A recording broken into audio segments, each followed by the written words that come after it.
Welcome to the program. I'm Ji-won Lee. In this segment of VOA In-Depth Interview, we examine what's ahead for the U.S.-Korea relations after Madame Park Geun-hye takes oath in February. She is South Korea's new president-elect and daughter of the late President Park Chung-hee.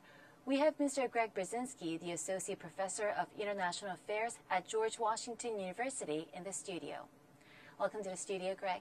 Thank you for having me. So let's begin with some of the major differences between this year's presidential elections in South Korea and the U.S. Well, I think rather than differences, the similarities between the presidential elections in South Korea and the United States are more impressive to me.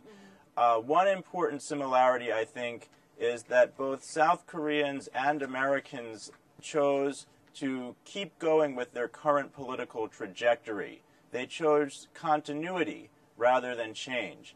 In the United States, the American people chose to give President Obama a second term in office. Similarly, in South Korea, instead of electing the candidate from the opposition party, Moon Jae-in, the South Korean people chose to elect Park Geun-hye, who was from the ruling party. I think another interesting similarity is that both of the elections were quite close in terms of the overall distribution of popular vote. I think that's important because it speaks to how both the United States and South Korea are very vibrant democracies, where you can have these elections between two candidates, both with a very compelling message, and where the elections are tightly contested, but where in the end there is a peaceful transition of power. And I think that's part of what binds the United States and South Korea together, their common belief in these democratic ideals and fair elections. How those similarities work together when it comes to forming a North Korea policy? I think it's very important that during the next few months, President Obama sit down with Park Geun-hye and come up with a consistent, comprehensive strategy for North Korea. This is something that neither of the two countries have really had during the last 2 years. In January, after the death of Kim Jong-il, President Obama decided to try to engage North Korea. But then the administration scuttled that approach when North Korea launched its rocket in April, or tried to launch a rocket in April. Since then, our policy towards North Korea hasn't really been very consistent. It hasn't been engagement. It hasn't been containment. It's just sort of been benign neglect. And I think that needs to change. I think South Korean policy towards North Korea has also lacked a consistent approach during the last 2 years. When President Lee Myung-pak came in, he decided to take a hard-line approach. But I think this approach wasn't very successful, and it didn't really deter further North Korean provocations. And so I think now President Obama and President Park really have to come together and define an approach for the next 5 years or even the next 10 years that is comprehensive and that can deal with potential North Korean provocations. In your assessment, what would be the best scenario when it comes to cooperation between those two countries?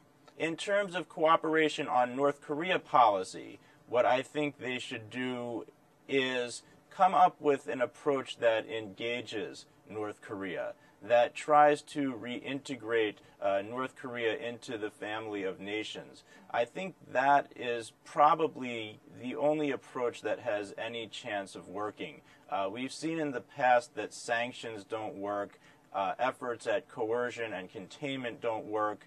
The United States and South Korea, now that Obama has a second term, and now that you have a new South Korean president who said that she wants to change some of the policies of Lee Myung-pak with respect to North Korea, you have an opportunity to come up with a new approach. And I think that you have a new opportunity to explore economic investment in North Korea, to explore aid to North Korea, to see what you can accomplish by trying diplomacy with North Korea. So I think all of these things should be considered as they try to think about how to cooperate in terms of North Korea policy. How do you envision the nutritional support to the North in the new administration? In terms of food aid, and other kinds of assistance that are sort of humanitarian types of assistance. This is also something which has been very controversial. In South Korea, there's been a debate. Should we just do this unconditionally? Should we continue these kinds of humanitarian forms of aid to North Korea, even if North Korea persists with its provocative behavior in the international arena? I think right now it's not clear if Park Geun-hye is going to continue with these kinds of policies. But again, I think that she should. I don't know whether they will change North Korean behavior or not, but I do think that first of all, they help the North Korean people, even if they don't help. They don't strengthen the government that much, but they do help North Korea's people. Second, I think they're important as a trust-building measure. One of North Korea's problems when it comes to dealing with the outside world is that it really doesn't trust South Korea. It doesn't trust the United States. Humanitarian assistance isn't going to change that dramatically overnight, but it might change it a little bit slowly and make it more possible to negotiate bigger issues with North Korea over the long term.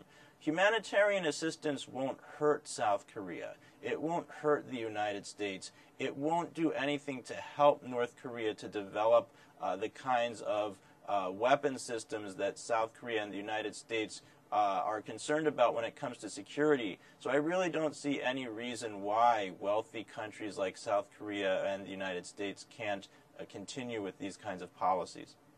What do you think the future of the two countries alliance should be? Well, I think it's very important for both sides that we continue to develop the alliance in the future.